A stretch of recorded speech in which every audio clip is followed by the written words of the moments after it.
J'aimerais commencer par une histoire vraie. Elle vient d'une sœur que j'ai accompagnée il y a quelques années. Je l'appellerai Marianne. Marianne avait prié pendant 1000 nuits.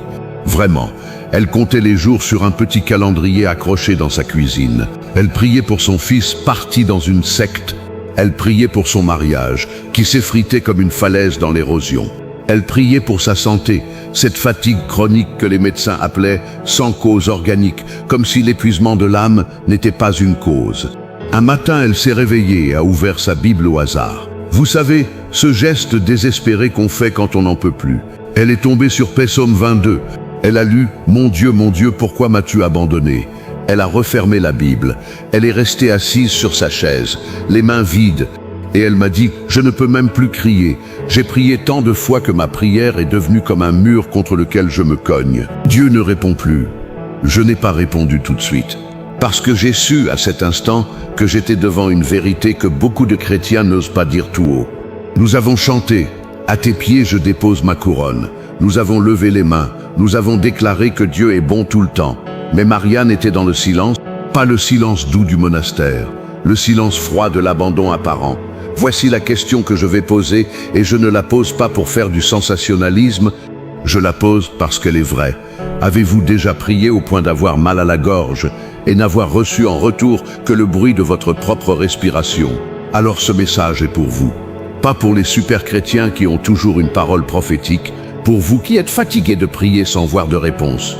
Je vais vous lire quelque chose qui va peut-être vous scandaliser. Dans l'Évangile selon Marc, chapitre 15, verset 34, Jésus lui-même crie « Eloi, Eloi, lama sabachthani », ce qui signifie « Mon Dieu, pourquoi m'as-tu abandonné ?» Ne passez pas trop vite sur ce verset. Nous l'avons tellement spiritualisé que nous en avons perdu l'horreur. Jésus, le Fils éternel du Père, celui qui disait « Je fais toujours ce qui lui plaît », expérimente ce que nous redoutons par-dessus tout, un Père qui se tait. Ne cherchez pas encore des réponses faciles. Restez un instant dans le cri, parce que si vous ne restez pas dans le cri, vous ne comprendrez jamais la sortie du tombeau. Avant d'aller plus loin, nous devons faire un travail humble de mise en contexte. Nous sommes souvent des lecteurs pressés. Nous voulons la promesse avant la plainte. Mais la Bible, elle, ne se presse pas. Le psaume 22 est attribué à David, mais attention, il ne s'agit pas d'un David triomphant, revenant de la guerre avec la tête de Goliath, c'est un David traqué. Les historiens pensent à la période d'Absalom, ou peut-être à une trahison intime, un moment où il est seul, humilié, rejeté. Ce psaume n'est pas une leçon de théologie, c'est un cri.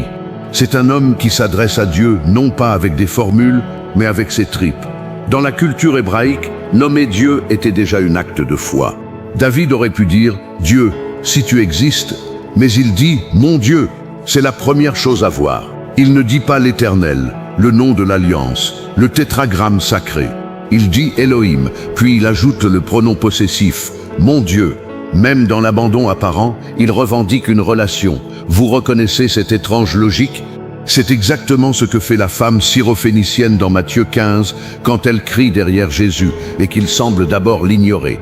Elle crie « Fils de David », puis « Seigneur ». Elle ne dit pas « Dieu, si tu es là ». Elle dit « Viens m'aider ». Le silence de Dieu ne lui a pas fait perdre la foi. Le silence de Dieu lui a appris à crier plus fort. Mais nous y reviendrons. Le contexte original du psaume 22, c'est un homme juste qui souffre, pas parce qu'il a péché, pas parce qu'il a mal prié, pas parce qu'il manque de foi. Il souffre parce qu'il est fidèle dans un monde qui récompense l'infidélité. David écrit « Je suis un ver et non un homme ». Psaume 20. La honte, le mépris, ceux qui le voient hochent la tête. Il s'en est remis à l'Éternel. Que l'Éternel le délivre. Vous reconnaissez ces paroles? Oui, c'est exactement ce que les chefs religieux ont dit à Jésus sur la croix. Il a sauvé les autres, qu'il se sauve lui-même. Le psaume décrit des souffrances physiques. « Ma force se dessèche comme l'argile » verset 16. « Tous mes os se disjointent » verset 15. « J'aperçois tous mes os » verset 18. Les commentateurs juifs voyaient là une prophétie de la crucifixion plusieurs siècles avant que Rome n'invente ce supplice. Mais David ne savait pas qu'il décrivait la croix, il décrivait sa propre croix. Parce que la souffrance de l'homme juste a toujours cette forme, un corps brisé, une âme moquée, un ciel de bronze. Alors à qui s'adresse ce psaume? à l'Assemblée d'Israël, bien sûr, mais plus profondément à tout croyant qui se retrouve dans la situation où Dieu semble absent. Ce psaume a été chanté à la Pâque.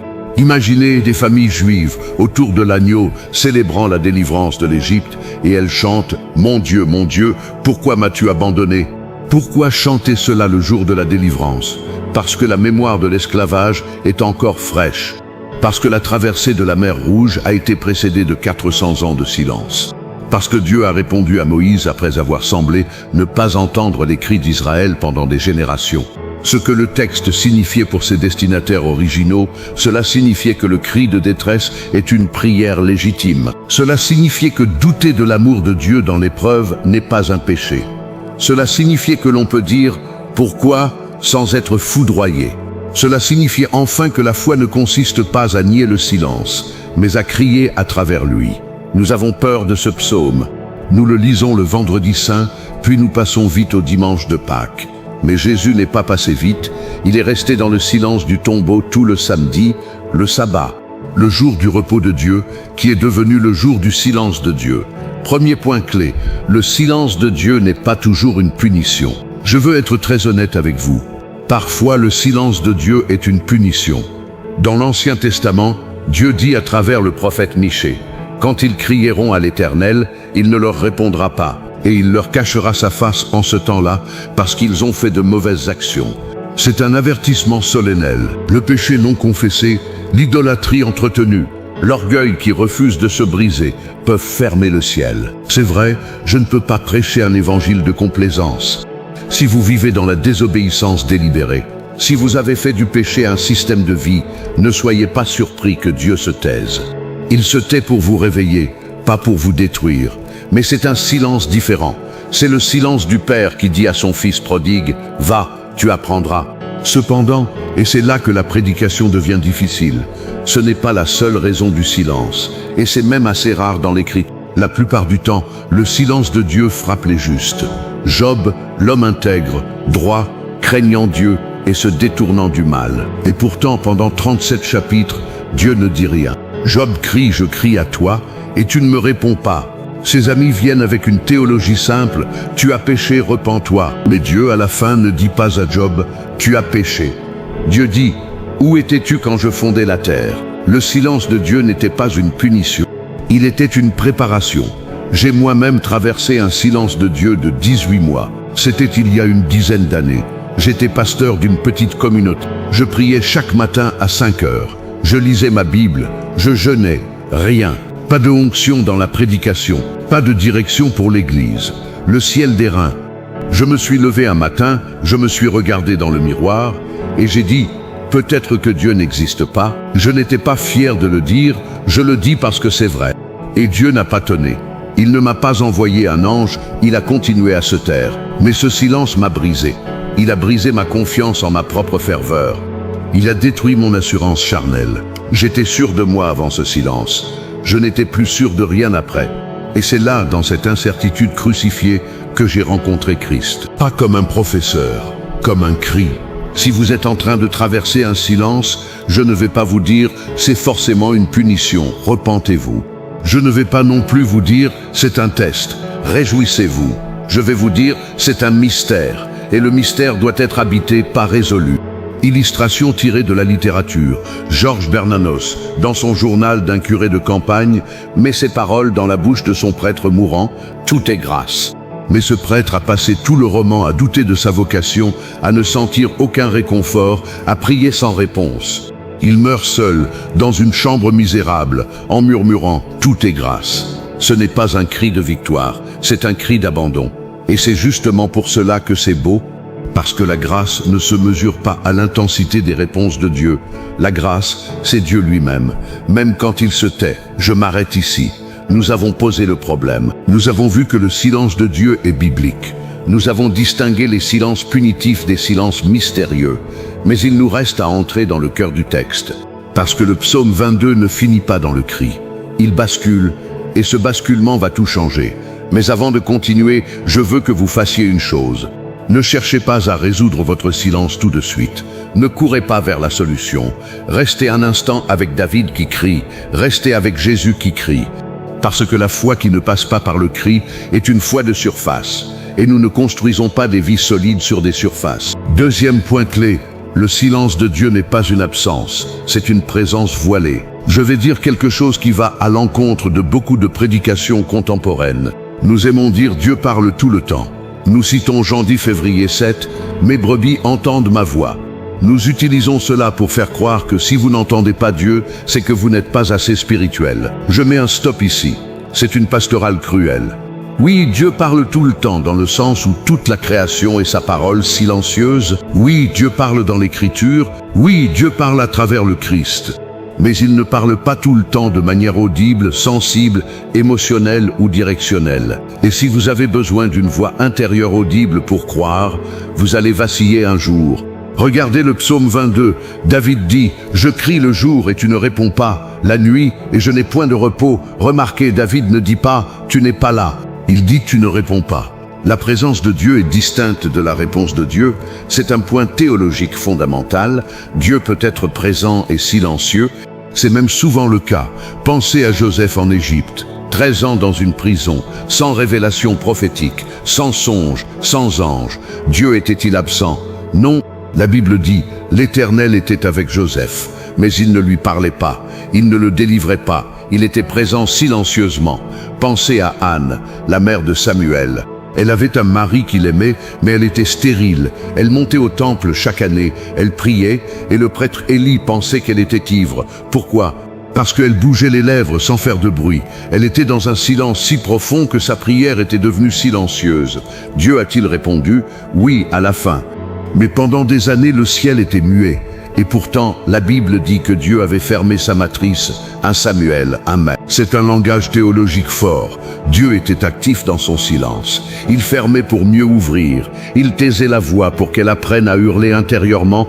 Je dois être honnête avec vous. J'ai du mal avec cette théologie quand je suis dans l'épreuve. Elle est plus facile à prêcher qu'à vivre. Mais c'est justement pour cela que je la prêche, parce que je ne vous apporte pas une solution magique. Je vous apporte une vérité biblique dure. Dieu est parfois plus proche quand il se tait que quand il tonnait sur le Sinaï. Le Sinaï a terrifié Israël. Le silence de Gethsémani a sauvé le monde. Regardez Jésus à Gethsémani. L'Évangile selon Matthieu dit qu'il était triste et angoissé. Il dit « Mon âme est triste jusqu'à la mort ». Il prie 3 fois la même prière. Et Dieu ne lui répond pas. Pas une voix du ciel, pas un ange qui vient dire « Tu vas y arriver ». Rien, le ciel de fer. Et c'est là, dans ce silence, que Jésus dit « Que ta volonté soit faite ». Comprenez-vous ce qui s'est passé? Jésus n'a pas eu besoin d'une réponse pour obéir. La foi de Jésus n'était pas dépendante d'une expérience sensible de la présence du Père. Sa foi était enracinée dans la relation, même quand la relation semblait coupée. C'est cette foi-là que le silence forge.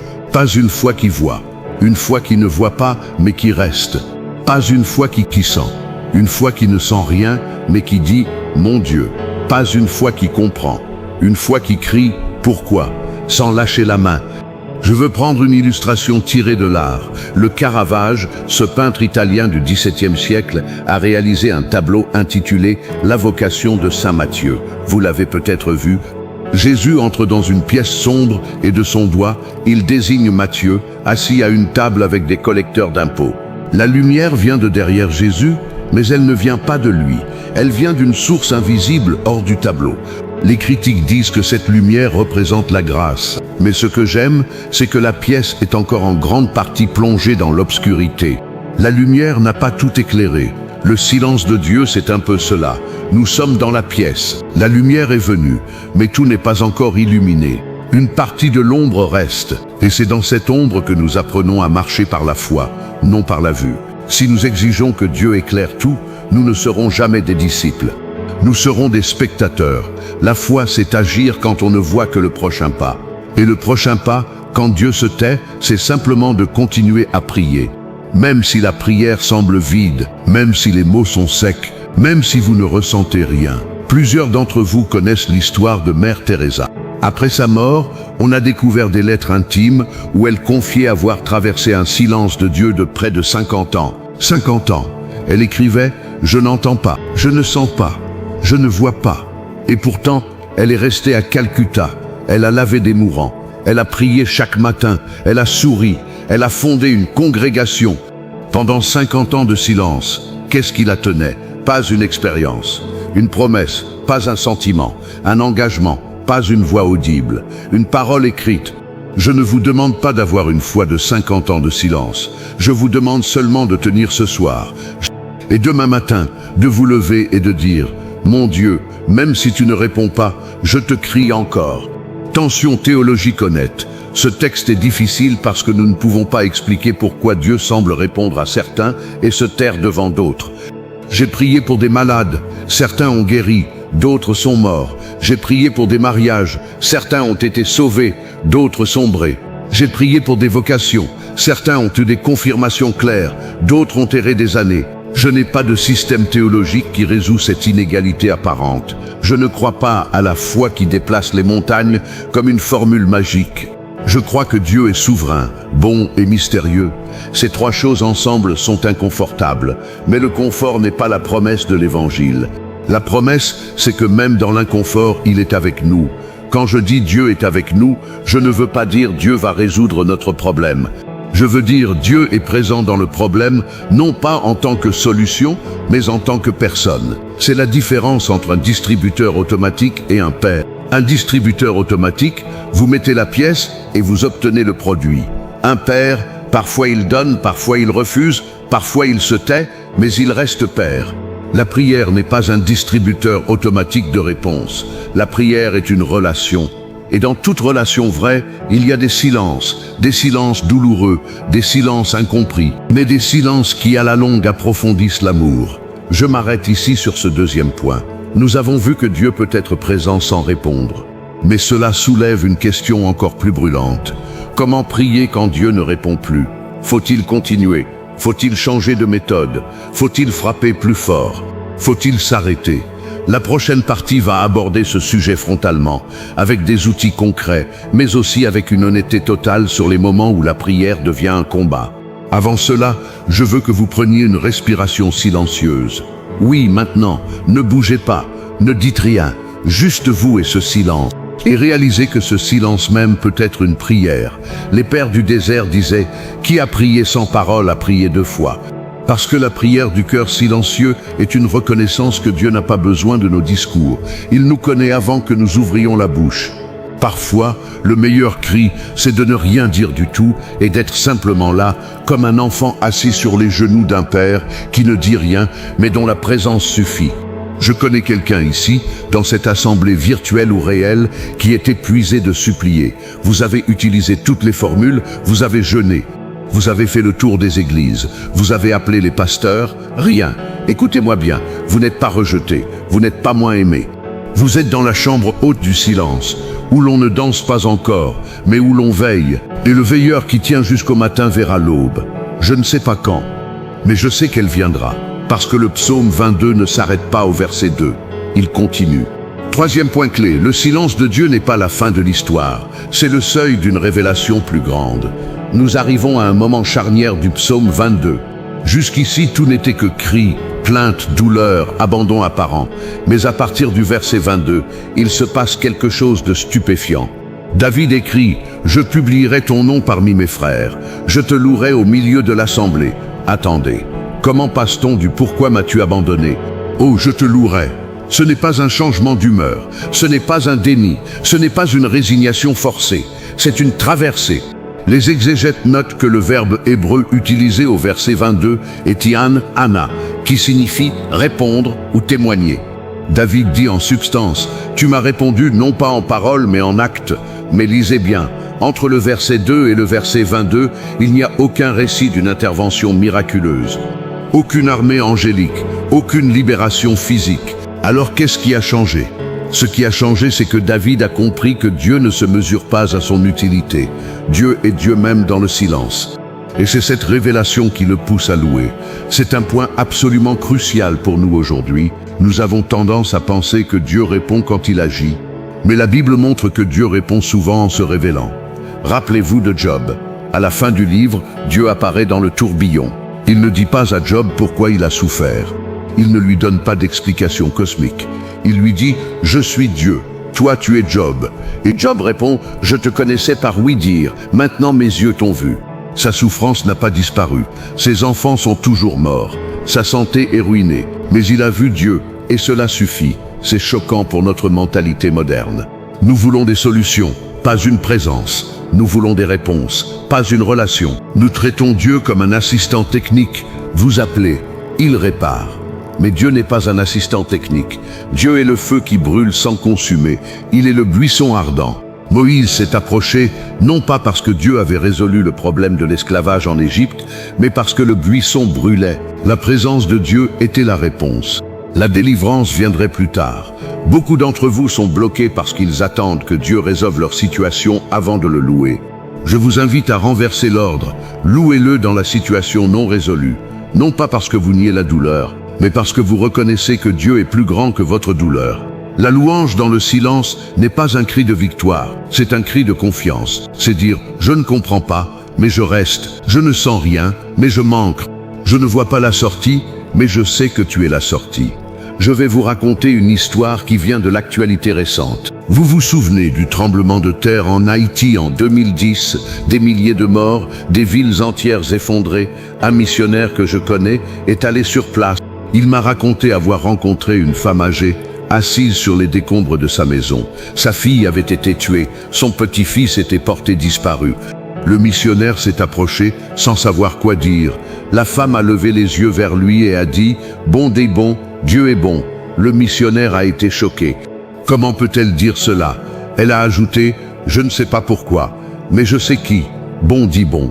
Je ne peux pas vous expliquer cette femme. La théologie de la prospérité ne peut pas l'expliquer. Le scepticisme non plus. Cette femme avait traversé le silence de Dieu de manière si radicale qu'elle avait touché le fond de la foi, un rocher qui ne dépend pas des circonstances. Ce n'est pas de la naïveté, c'est de la mystique. C'est ce que les anciens appelaient la nuit obscure de l'âme. La nuit obscure. Jean de la Croix, ce mystique espagnol du XVIe siècle, a écrit un traité magnifique sur ce sujet. Il dit que Dieu se tait quand il veut nous faire passer du lait à la viande solide. Le début de la vie chrétienne est souvent rempli de consolation. Dieu parle, Dieu répond, Dieu se fait sentir, c'est le lait. Mais ceux qui persistent, Dieu les conduit parfois dans le désert. Là, plus de consolation, plus de réponses claires, plus de sentiments. Pourquoi? Pour que vous aimiez Dieu pour lui-même et non pour ses cadeaux. Tant que vous servez Dieu parce qu'il vous donne des choses, vous êtes encore un mercenaire. Quand vous servez Dieu alors qu'il ne vous donne rien, vous devenez un fils.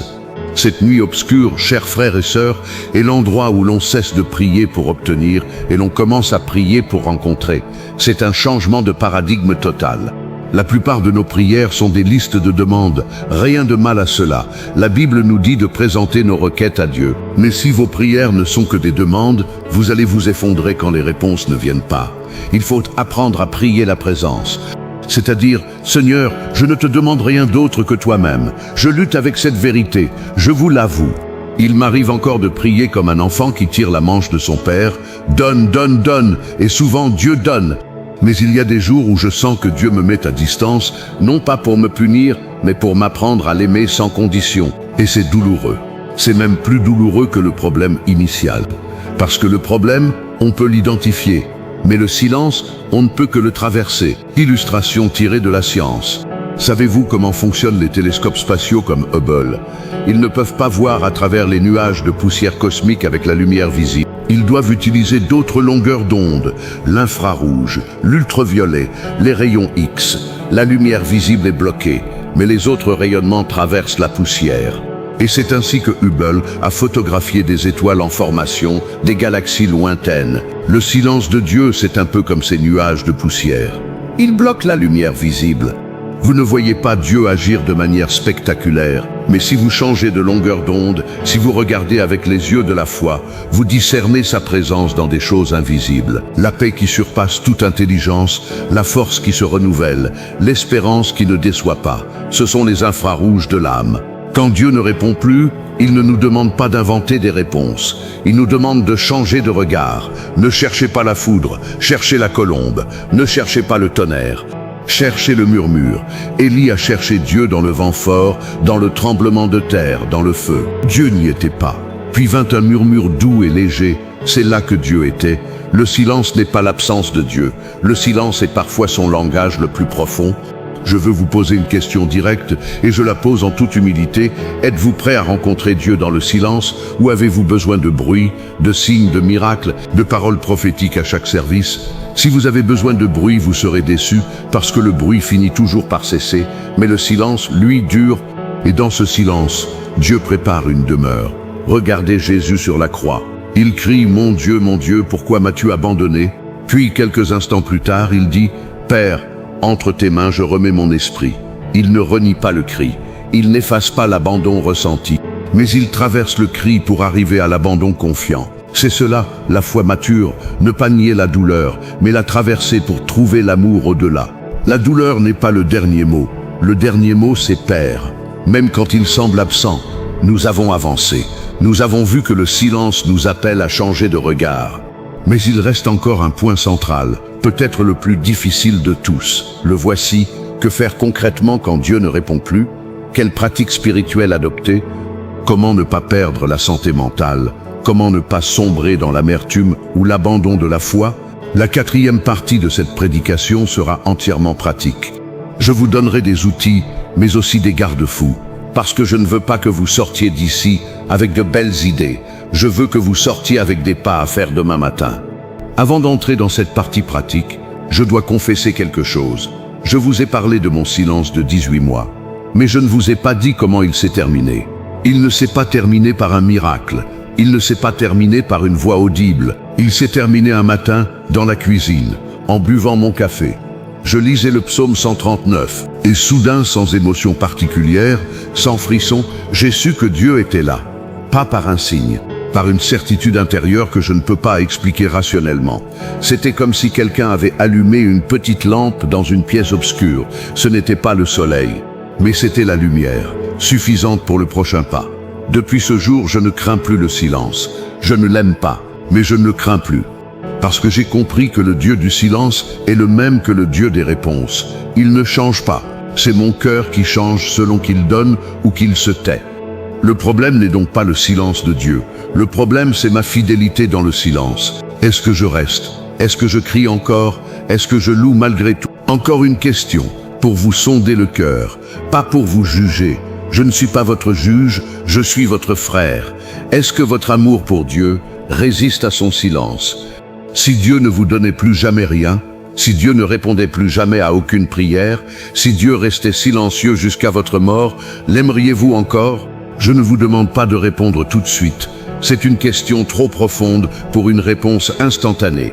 Je vous demande simplement de la poser et de la laisser travailler en vous. Nous allons maintenant entrer dans la partie pratique, mais je veux que vous sachiez une chose. Ce qui va suivre n'est pas une méthode infaillible. Si quelqu'un vous dit « fais ces 3 choses et Dieu répondra », fuyez. Dieu n'est pas un robot.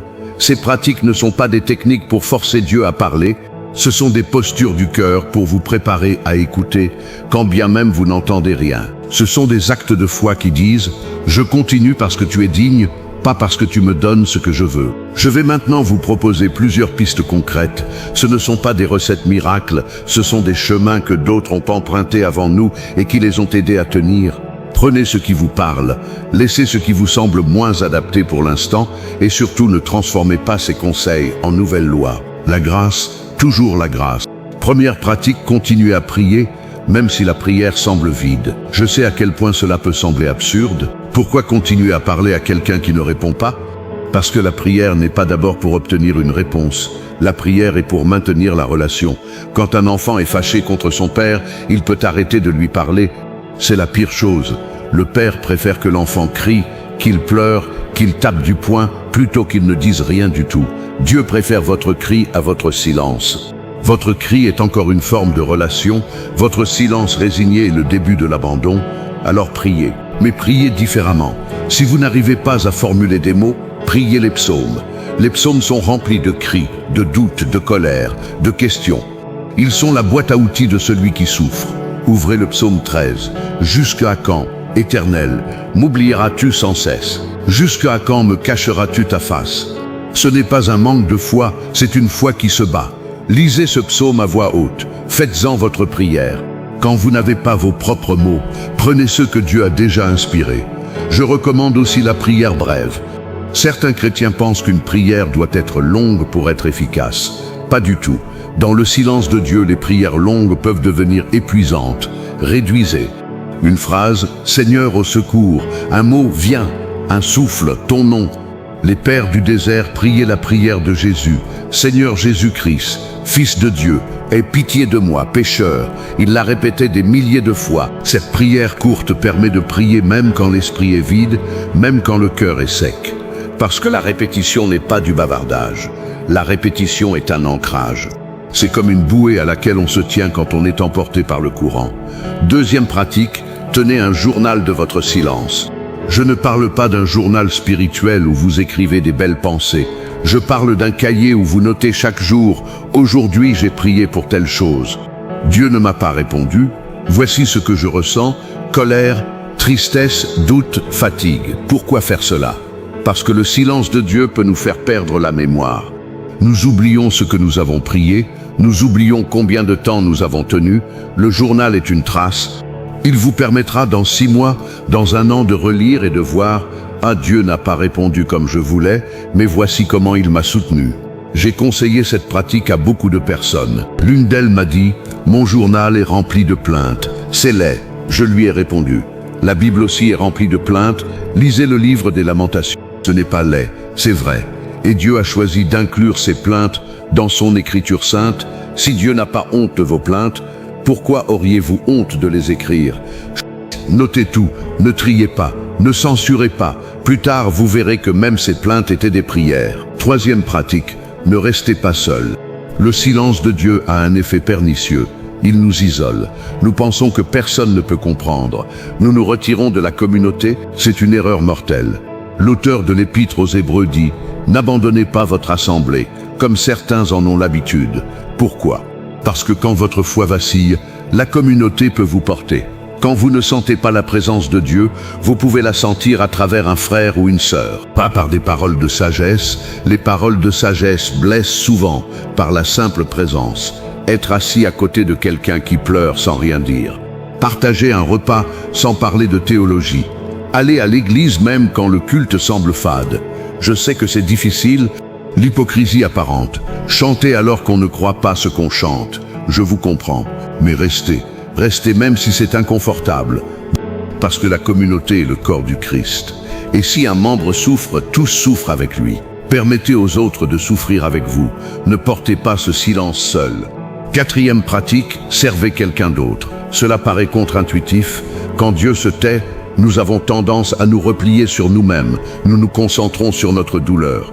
Mais l'Évangile renverse cette logique. Quand vous servez quelqu'un d'autre, vous sortez de votre nombril. Vous cessez de regarder votre silence pour regarder les besoins des autres. Et souvent, c'est là que Dieu se révèle. Non pas dans la réponse à votre prière, mais dans le fait que vous devenez la réponse à la prière de quelqu'un d'autre. Vous vous souvenez d'Élie? Après le mont Carmel, après la grande victoire, il s'est effondré. Il était en dépression. Il a dit « J'en ai assez. Maintenant, Éternel, prends mon âme. » Dieu ne lui a pas répondu par un discours. Dieu lui a donné une mission.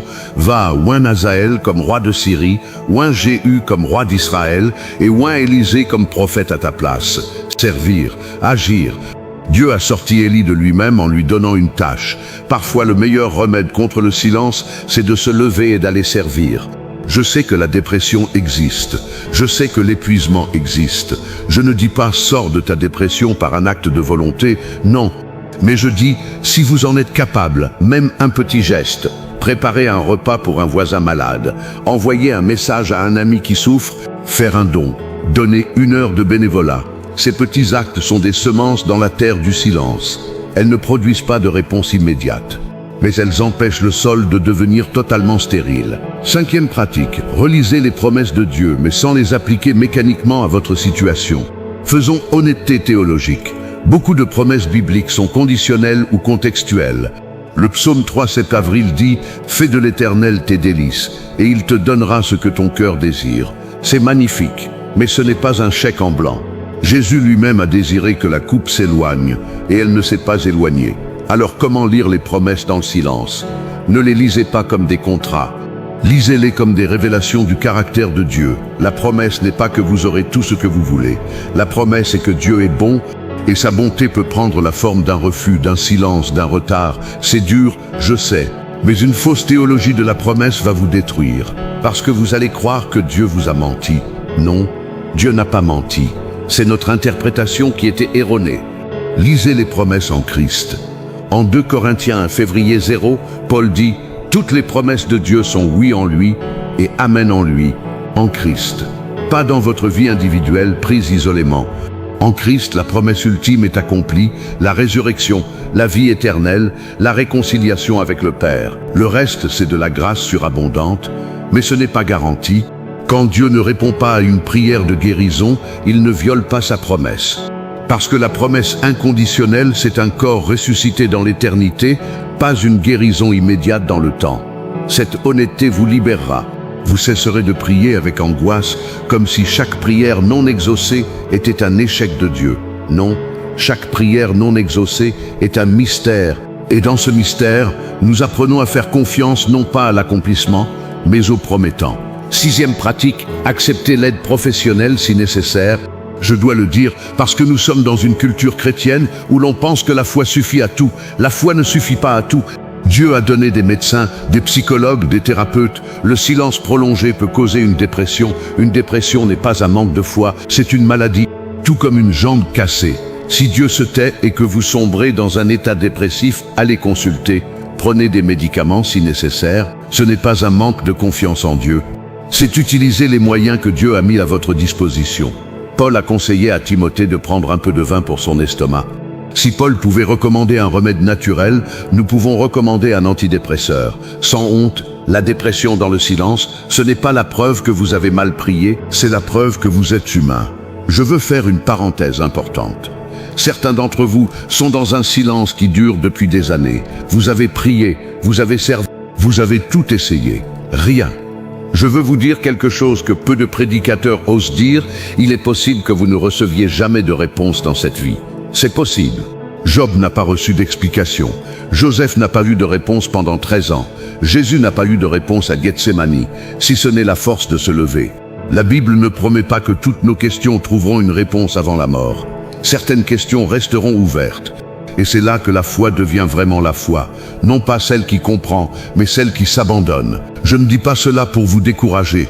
Je dis cela pour vous libérer de la tyrannie de la réponse. Si vous exigez que Dieu réponde, vous allez vous épuiser. Si vous acceptez l'éventualité qu'il ne réponde pas comme vous voulez, vous pouvez continuer à l'aimer. L'amour ne repose pas sur des réponses. L'amour repose sur la personne aimée. Je vais maintenant amener ce message vers son sommet. Ce que je vais dire va peut-être vous étonner, mais je le dis avec toute l'autorité que me donne l'Évangile. Le silence de Dieu n'est pas un vide. Le silence de Dieu est habité. Habité par qui? Par le Christ crucifié.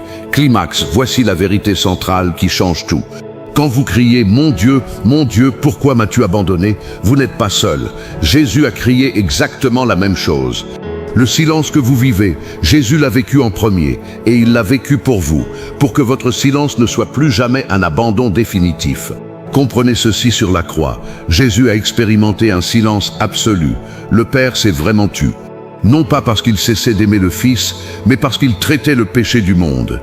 Jésus a porté notre silence. Il a été coupé de la source de vie pour que nous ne le soyons plus jamais éternellement. C'est pourquoi Paul peut dire « Ni la mort, ni la vie, ni les anges, ni les dominations présentes, ni les choses à venir, ni les puissances, ni la hauteur, ni la profondeur, ni aucune autre créature ne pourra nous séparer de l'amour de Dieu manifesté en Jésus-Christ notre Seigneur. » Notons, Paul ne dit pas que les circonstances ne seront pas douloureuses. Il dit qu'elles ne nous sépareront pas. Le silence ne nous sépare pas, parce que le silence a été traversé par le Fils. Quand vous êtes dans le silence, vous êtes en communion avec Christ dans son propre silence. C'est une communion étrange, mystérieuse, douloureuse, mais c'est une communion réelle. Vous ne criez pas dans le vide, vous criez à un Dieu qui a crié avant vous et avec vous. Votre cri est uni au sien, et son cri a été entendu. Non pas par une réponse avant la croix, mais par une résurrection après la croix. Le silence du vendredi saint n'a pas été la fin. Le tombeau vide du dimanche de Pâques a été la réponse définitive. Pas une réponse à toutes nos questions, mais une réponse à la question ultime, Dieu nous a-t-il abandonnés? Non, il est venu, il est mort, il est ressuscité. Le silence n'a pas eu le dernier mot. C'est pourquoi je peux vous dire, en toute vérité, le silence de Dieu n'est pas son oubli, c'est son mystère, et son mystère n'est pas un mur infranchissable, c'est un voile. Et derrière le voile, il y a la gloire. Pour l'instant, nous voyons comme dans un miroir, de manière obscure, mais alors, nous verrons face à face. Je vais m'arrêter ici, car vous avez dit que je ne dois pas conclure avant votre instruction, ok? Mais je veux que vous ressentiez le poids de ce que nous avons parcouru ensemble. Nous avons commencé par un cri. Nous avons traversé la douleur, le doute, la recherche de sens. Nous avons vu que le silence n'est pas une punition, mais parfois une présence voilée. Nous avons appris des pratiques pour tenir. Nous avons touché du doigt le mystère de la croix. Et maintenant, je vous laisse avec une tension. Vous êtes debout au bord du silence. Allez-vous fuir? Allez-vous vous endurcir? Ou allez-vous vous tenir là, comme Jésus au tombeau, et attendre? La suite dépend de ce que Dieu fera. Je ne peux pas précipiter sa réponse, mais je peux vous dire ceci. Tenez, tenez encore un jour, tenez encore une heure, parce que celui qui a promis est fidèle. Il ne répondra peut-être pas ce soir, mais le matin vient toujours. Je prie pour que, dans votre silence, vous rencontriez non pas des réponses, mais une personne, et que cette personne soit suffisante. 5e point clé. Le silence de Dieu n'est pas une perte de temps, c'est une école de l'âme. Nous vivons dans une culture qui déteste l'attente. Tout est immédiat. Les repas en 5 minutes, les réponses en quelques secondes grâce à Internet, les livraisons en 24 heures. Nous avons importé cette mentalité dans notre relation avec Dieu. Nous prions et nous voulons une réponse avant la fin de la prière. Nous jeûnons un jour et nous attendons une percée. Nous lisons un verset et nous voulons une révélation instantanée. Mais Dieu n'est pas pressé. Et si vous lisez attentivement les Écritures, vous verrez que Dieu prend son temps. Abraham a attendu 25 ans pour Isaac. Joseph a attendu 13 ans en prison et en esclavage. Moïse a attendu 40 ans dans le désert de Madian. David a attendu environ 15 ans entre son onction par Samuel et son accession au trône. Le peuple d'Israël a attendu 400 ans en Égypte. La venue du Messie a été annoncée pendant des siècles avant qu'elle n'advienne. Pourquoi cette lenteur divine? Pourquoi Dieu ne répond-il pas plus vite? Pourquoi le silence dure-t-il si longtemps? Je vais répondre avec prudence. La Bible ne donne pas une réponse unique à cette question. Mais elle suggère plusieurs raisons profondes que je veux explorer avec vous. Première raison, le silence nous apprend à connaître Dieu au-delà de ses dons. Vous souvenez-vous de l'histoire d'Abraham, quand Dieu lui demande de sacrifier Isaac? C'est l'un des récits les plus bouleversants de l'Écriture. Dieu avait promis à Abraham une descendance par Isaac, et soudain, Dieu demande à Abraham de lui offrir Isaac en holocauste. Abraham obéit. Il prend son fils, le bois, le feu, le couteau. Il marche 3 jours. Pendant ces 3 jours, Dieu se tait. Abraham ne reçoit aucune explication. Aucun ange ne vient lui dire que c'est un test. Rien. Il continue dans le silence. Quand Isaac lui demande « Où est l'agneau pour l'Holocauste ?» Abraham répond « Dieu y pourvoira ». C'est une parole de foi immense, mais elle est prononcée dans le silence. Dieu n'a pas encore pourvu. La promesse n'est pas encore accomplie. Abraham croit avant de voir. Il aime Dieu avant de recevoir la délivrance.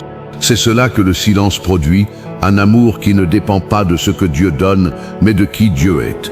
Si Dieu avait toujours répondu immédiatement à Abraham, Abraham aurait aimé le don plus que le donneur. Le silence a purifié son amour. Le silence a fait de lui le père de la foi, non pas le père de ceux qui obtiennent tout ce qu'ils demandent, mais le père de ceux qui croient quand ils n'ont rien. Je m'inclus dans cette vérité. J'ai découvert pendant mon silence de 18 mois que j'aimais davantage les réponses de Dieu que Dieu lui-même. Je priais parce que j'avais besoin de solutions. Je n'avais pas appris à prier parce que Dieu est Dieu. Le silence m'a forcé à réviser ma prière, non pas une prière d'urgence, mais une prière de présence. Non pas une prière de liste de courses, mais une prière d'adoration silencieuse. Deuxième raison, le silence nous prépare à porter le fardeau des autres. Regardez Jésus. Hébreux 5 août dit, bien qu'il fût fils, il a appris l'obéissance par les choses qu'il a souffertes. Appris. Le Fils éternel a appris. Pas parce qu'il ignorait l'obéissance, mais parce qu'il devait l'expérimenter humainement. Et cette expérience l'a rendu capable de secourir ceux qui sont tentés. Hébreux 2, 18. C'est une vérité puissante. Votre silence, votre souffrance, votre absence apparente de réponse vous prépare à devenir un instrument de compassion pour les autres. Vous ne pourrez pas consoler ceux qui sont dans le silence si vous n'avez jamais traversé le silence. Vous ne pourrez pas dire « je comprends » si vous n'avez jamais vécu. Le silence n'est pas seulement pour vous. Il est aussi pour votre frère, votre sœur, qui viendra un jour vers vous avec les mêmes larmes. J'ai vu cela. Les chrétiens qui ont traversé les épreuves les plus dures sont souvent ceux qui ont le ministère de consolation le plus profond. Non pas parce qu'ils ont des réponses, mais parce qu'ils ont une présence. Ils ne disent pas « aie foi », ils s'assoient et pleurent avec l'autre, parce qu'ils savent. Le silence leur a appris ce qu'aucun livre de théologie ne peut enseigner. La présence silencieuse est parfois la seule réponse possible. Troisième raison, le silence nous libère de la tyrannie de l'urgence. Nous vivons dans une urgence permanente. Il faut répondre vite, décider vite, agir vite. Le silence de Dieu nous oblige à ralentir. Il nous dit « Attends, je travaille, mais pas à ton rythme. » C'est frustrant, c'est même parfois insupportable, mais c'est salutaire. La botanique nous enseigne que les arbres qui poussent lentement ont le bois le plus solide. Les chênes mettent des décennies à atteindre leur taille. Les eucalyptus poussent vite, mais leur bois est fragile et se brise facilement. Le silence de Dieu, c'est la croissance lente. Il ne veut pas que vous soyez d'un eucalyptus de la foi, impressionnant en apparence mais qui s'effondre à la première tempête. Il veut que vous soyez un chêne. Et les chênes poussent dans le silence, dans l'attente, dans l'épreuve prolongée. Je regarde ma propre vie. Les périodes où j'ai le plus grandi spirituellement ne sont pas les périodes où Dieu répondait rapidement. Ce sont les périodes où il se taisait. Parce que dans le silence, j'ai dû creuser, j'ai dû aller chercher l'eau moi-même. J'ai dû lire, prier, réfléchir, douter, espérer, désespérer et espérer encore. Ce travail de creusement a rendu mon âme plus profonde. Aujourd'hui, je peux affronter des choses qui m'auraient brisé avant ce silence. Ce n'est pas une fierté, c'est un témoignage. Quatrième raison, le silence nous prépare à l'éternité. C'est une raison que nous négligeons souvent. Un jour, il n'y aura plus de silence. Nous verrons Dieu face à face. Il n'y aura plus de prières non exaucées, plus de questions sans réponse, plus de larmes, plus de cris. Mais en attendant, l'éternité commence maintenant. La vie éternelle, ce n'est pas seulement la vie après la mort. C'est la vie en relation avec Dieu dès maintenant. Et cette relation se forge aussi dans le silence. Pensez à un couple marié depuis 50 ans. Ils ne se parlent pas tout le temps. Ils peuvent rester silencieux dans la même pièce, chacun lisant, chacun vaquant à ses occupations. Mais ce silence n'est pas vide, il est plein de l'histoire partagée, de la confiance accumulée, de l'intimité construite. Il en va de même avec Dieu. Les silences prolongés dans la prière sont des silences d'intimité. Vous n'avez pas besoin de parler tout le temps. Parfois, être simplement là, sans exiger de réponse, c'est déjà la prière la plus profonde. Les mystiques chrétiens appelaient cela l'oraison de silence. Ce n'est pas une technique orientale importée, c'est une pratique biblique. Taisez-vous et sachez que je suis Dieu. Psaume 46, 11, version Ségon révisée. Le silence n'est pas l'absence de Dieu. Le silence est le cadre dans lequel nous savons qu'il est Dieu. Cinquième raison, le silence nous révèle ce qui se cache vraiment dans notre cœur.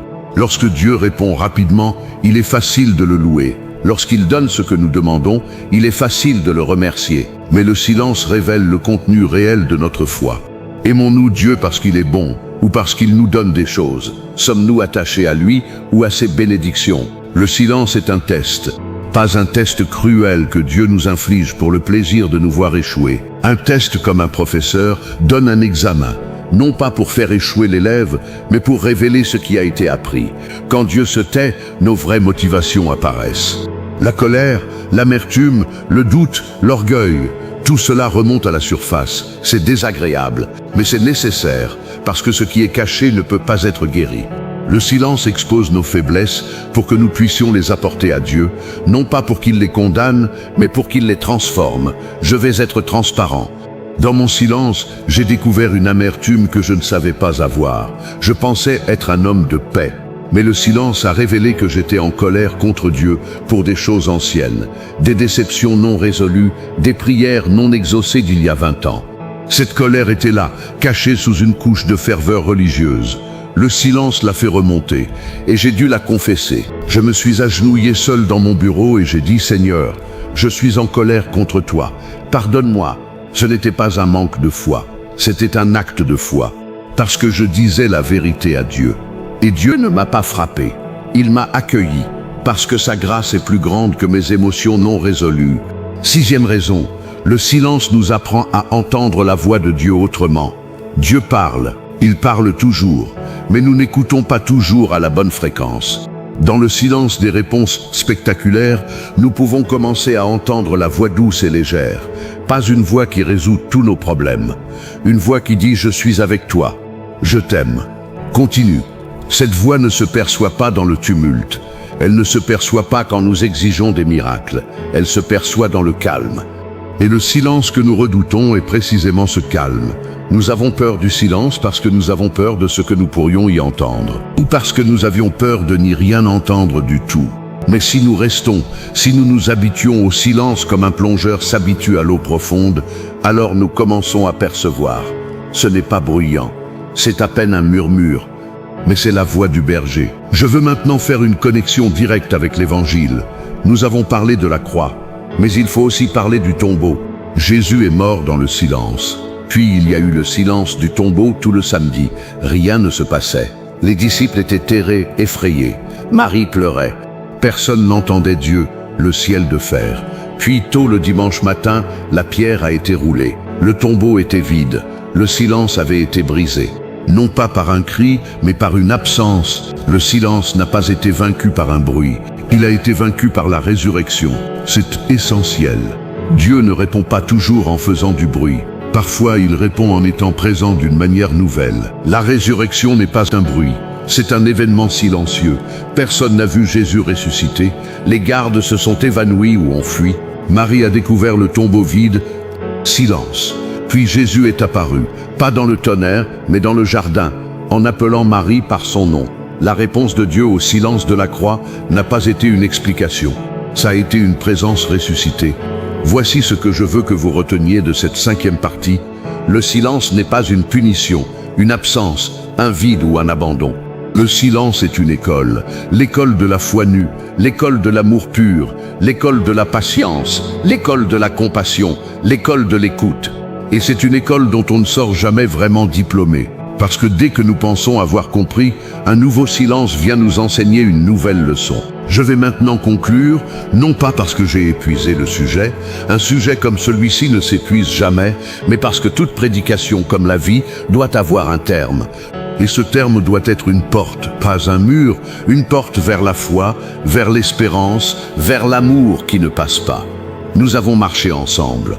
Depuis le cri de David jusqu'au cri de Jésus, depuis la nuit obscure de l'âme jusqu'à la lumière pascale, depuis la douleur brute de Marianne dans sa cuisine jusqu'au mystère insondable d'un Dieu qui se tait pour mieux se donner, je ne vous ai pas apporté de réponse facile, je n'ai pas prétendu avoir la clé qui ouvre toutes les serrures du silence, mais je vous ai apporté ceci, une présence, une parole et une promesse. La promesse, la voici, et je la scelle devant vous comme un testament. Ce n'est pas la promesse que Dieu répondra à toutes vos questions. Ce n'est pas la promesse qu'il dissipera tous vos doutes. Ce n'est pas la promesse que vous comprendrez pourquoi il se tait. La promesse est celle-ci, le silence n'est pas la fin. La croix n'est pas la fin. Le tombeau n'est pas la fin. La fin, c'est la résurrection. La fin, c'est la vie. La fin, c'est la face à face. Écoutez-moi attentivement, je vous en supplie. Et le silence que vous vivez en ce moment, que ce soit un silence d'une heure, d'un mois, d'une année ou d'une décennie, ce silence a déjà été traversé par un autre, par un seul, par Jésus-Christ le Fils de Dieu. Il est entré dans le silence absolu. Il a crié « Pourquoi ?» Il n'a pas eu de réponse sur la croix.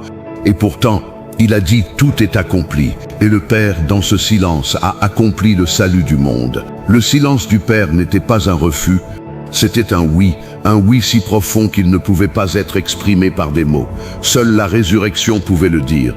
Si vous êtes chrétien, votre silence est uni au silence du Christ. Vous ne criez pas seul. Vos larmes ne sont pas perdues. Vos nuits blanches ne sont pas oubliées. Chaque pourquoi que vous avez lancé vers le ciel a été recueilli comme une offrande. Non pas parce que Dieu a besoin de vos cris, mais parce qu'il les désire. Parce qu'il est votre Père, et le Père n'a pas peur de votre colère, il n'a pas peur de vos questions, il n'a pas peur de votre silence partagé. Je veux vous dire une dernière chose et elle est importante. Peut-être que vous repartez d'ici avec le même silence que vous aviez en entrant. Peut-être que Dieu n'a pas parlé pendant cette prédication. Peut-être que rien n'a changé. Sachez ceci, ce n'est pas un échec. La foi n'est pas une émotion, La foi n'est pas un miracle. La foi, c'est de continuer à faire le prochain pas quand on ne voit pas le suivant. Alors faites le prochain pas. Le prochain pas, c'est de vous lever demain matin. C'est d'ouvrir votre Bible, même si les mots semblent morts. C'est de plier les mains, même si le ciel est vide. C'est de dire avec votre bouche asséchée, « Mon Dieu », même si la seule réponse est le silence. Et si vous ne pouvez même pas faire cela, si la fatigue est trop grande, si le doute vous a broyé, alors faites ceci, restez là, restez assis, ne partez pas. Restez comme le paralytique de la piscine de Bethesda, couché 38 ans à côté de l'eau qui ne bougeait pas. Un jour, Jésus est venu. Il n'a pas dit « Pourquoi es-tu resté si longtemps ?» Il a dit « Veux-tu être guéri ?» Le paralytique n'avait même pas la force de répondre par une grande profession de foi. Il a juste expliqué son problème. Et Jésus l'a guéri. Restez, même sans force, même sans parole. Restez, parce que le Dieu du silence est aussi le Dieu qui passe. Je vais maintenant prier pour vous, mais je ne vais pas prier une prière de formule. Je vais prier le cri. Je vais prier avec les mots de ceux qui n'en ont plus. Seigneur, toi qui t'es tu, toi qui es le silence au cœur du vacarme, toi que nous appelons Père, même quand la bouche prononce ce nom avec peine, nous sommes ici, non pas en vainqueurs, mais en blessés, non pas en sages, mais en chercheurs égarés, non pas en héros de la foi, mais en enfants fatigués. Tu sais qui pleure dans cette assemblée invisible. Tu sais qui est à bout. Tu sais qui a frappé à ta porte 1000 fois sans que personne n'ouvre. Tu sais qui a lu la Bible jusqu'à avoir mal aux yeux, cherchant une parole qui ne venait pas. Tu sais qui a souri dimanche dernier alors que son cœur était une ruine. Nous ne te demandons pas de t'expliquer. Nous ne te demandons même pas de répondre maintenant. Nous te demandons seulement une chose. Ne nous laisse pas partir. Ne nous laisse pas tomber en dehors de toi. Si tu dois te taire, tais-toi, mais reste. Reste comme un berger muet auprès de sa brebis blessée. Reste comme une mère silencieuse qui veille son enfant malade. Reste. Et si ta volonté est de nous faire traverser ce silence jusqu'au bout, donne-nous ce dont nous manquons le plus. Non pas la force de comprendre, mais la force de rester. Nous ne disons pas que ta volonté soit faite, en serrant les dents. Nous le disons comme Jésus, dans les larmes, dans la sueur, dans le tremblement. Mais nous le disons, parce que nous croyons, ô Seigneur, aide notre incrédulité, que ta volonté n'est pas un caprice, mais un amour plus grand que notre souffrance. Et nous attendons, non pas avec une impatience fébrile, mais avec cette patience humble de celui qui sait que le matin vient, même quand la nuit résiste. Au nom de Jésus qui a crié, qui est mort, qui est ressuscité et qui règne silencieusement pour l'instant, mais publiquement un jour. Amen.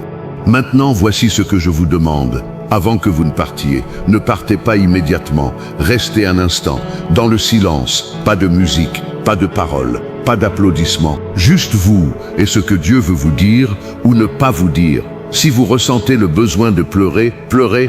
Si vous ressentez le besoin de crier, criez en dedans.